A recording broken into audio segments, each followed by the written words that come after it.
حضرت موسیٰ علیہ السلام نے اللہ تعالیٰ کے حکم پر فرعون کو اسلام قبول کرنے کی دعوت دی، تو فرعون نے آگے سے پوچھا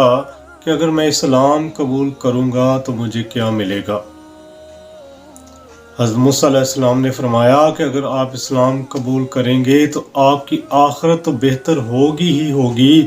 اس کے ساتھ ساتھ اللہ تعالیٰ آپ کو 4 اور انعامات سے نوازے گا۔ فرعون نے پوچھا کہ وہ کون سے ہیں؟ حضرت موسیٰ علیہ السلام نے فرمایا کہ ایک تو اللہ تعالیٰ آپ کو صحت مند زندگی عطا کرے گا، دوسرا آپ کی 2 ملکوں پر حکومت ہوگی، تیسرا یہ کہ آپ ہمیشہ جوان رہیں گے، اور چوتھا یہ کہ آپ کے بال کبھی سفید نہیں ہوں گے۔ فرعون نے اپنی بیوی سے جا کر مشورہ کیا کہ مجھے اسلام قبول کرنا چاہیے کہ نہیں، تو آگے سے ان کی بیوی آسیہ نے جواب دیا کہ اس سے بہتر اور کیا ہو سکتا ہے۔ فرعون نے ظاہر کیا کہ میں یہ بات حامان جو میرا وزیر ہے اس سے بھی پوچھوں گا کہ مجھے کیا کرنا چاہیے، اس سے بھی مشورہ لوں گا۔ آسیہ نے کہا کہ ایسا مت کرنا، وہ غلط مشورہ ہی آپ کو دے گا۔ موسیٰ علیہ السلام کی اسلام قبول کرنے کی دعوت کو لے کر جب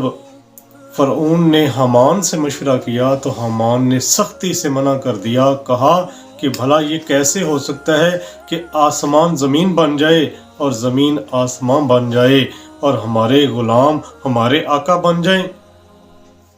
آپ نے یہ اگر قبول کرنا ہے اسلام تو میری لاش پر سے چل کر آپ کو جا کر قبول کرنا پڑے گا۔ حامان نے اپنے تکبر اور غرور کے اندر آ کر موسیٰ علیہ السلام کی دی ہوئی دعوت کو ٹھکرا دیا اور کہا کہ ایسا نہیں ہو سکتا۔ فرعون نے اس کی بات مان لی اور اسلام قبول کرنے سے انکار کر دیا۔ تو ناظرین کرام، بات کرنے کا یہاں پر یہ مقصد ہے کہ ایک انسان اگر کسی غلط انسان سے مشورہ کرتا ہے تو وہ زہر قاتل ہوتا ہے، جس طرح حامان نے زہر قاتل مشورہ دیا، کیونکہ اس کے اندر جو تکبر تھا اور غرور تھا وہی زہر قاتل تھا۔ کہتے ہیں کہ کسی سے مشورہ کر لینا اچھی بات ہے، لیکن اگر وہ مشورہ کسی اچھے صاحب الرائے انسان سے کیا جائے تو پھر آپ کے حق میں بہتر ہے، لیکن اگر وہ مشورہ کسی غلط انسان سے کیا جائے تو وہ مشورہ آپ کے لیے جان لیوا ثابت ہو سکتا ہے،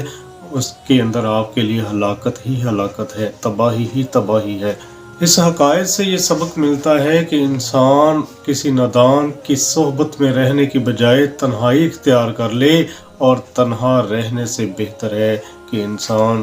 کسی اچھے اور صاحب الرائے انسان کی تلاش جاری رکھے۔